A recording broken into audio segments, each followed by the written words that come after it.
నమః.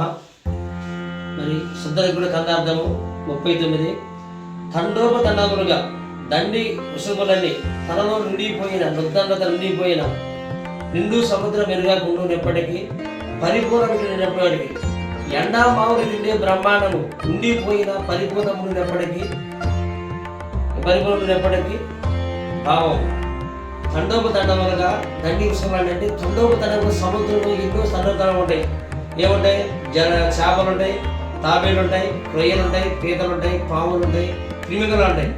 తండోపతండములుగా దండి వృషములండి ఉండిపోయిన నిండు సముద్రం మెరుగకుండానప్పటికీ పరిపూర్ణం నిండినప్పటికీ ఎండా మామూలుది ఉండే బ్రహ్మాండం ఉండిపోయిన పరిపూర్ణం ఉండినప్పటికీ అంటే ఆయన సముద్రంలో చేపలు, త్రిమింగళాలు, జల్లులు, పాములు ఎన్నో పడుతుంటాయి, సస్తుంటాయి, కానీ సముద్రాన్ని తెలియదు.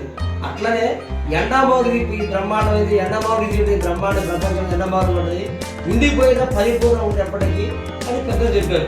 అంటే పరిపూర్ణ పరబ్రహ్మ అనే ఒక వస్తువులో రకరకాల ఎన్నో పుట్టిపోతున్నాయి, కానీ ఆ సముద్రం ఎట్టదో సముద్రంలో పుట్టిన జలాలు తండోపు పుట్టి ఎలా సరిపోయినాయో అట్లాగే ఈ ప్రపంచం మీద సమస్త రూపం రామరూపంలో దేవుడు అనేవాళ్ళు కూడా వచ్చి వెళ్ళిపోతారు. ఎందుకు వెళ్ళిపోతారు? ఉదాహరణ చెప్పాలంటే సినిమా తెర ఉంది, సినిమా తెర మీద రకరకాల సినిమాలు ఆడుతుంటాయి, ఎన్నో సినిమాలు ఎంతో హీరో సినిమాలు ఆడుతుంటాయి, కానీ సినిమా తెర తెలియదు, సంబంధం లేదు. అంటే ఏంటి?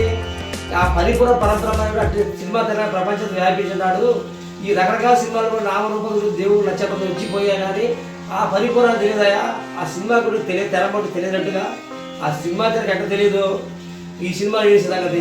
ఈ పరిపూర్ణ పరబ్రహ్మానికి ఉద్దండతో పోయిన పెద్ద ఉద్దందులు పుట్టిపోయిన కానీ ఆ పరిపూర్ణ తెలియదని అచల మార్గం కథలు చెప్పారు. ఇది చాలా గొప్ప మార్గం. ఇది తెలిసినప్పుడు ఏ సర్వ భ్రాంతి ఉండదు. భ్రాంతే కర్మ, ఈ భ్రాంతే కర్మే జన్మ, జన్మే కర్మ, కర్మరహితమే జన్మరహితం. దీని మించిన బోధలేదు. పెద్దలు చెప్పారు, మందే లేదు. తప్పునకుండా పెద్దలు క్షమించి మరి మీ బిడ్డలా కూర్చున్నాం. జై గురు.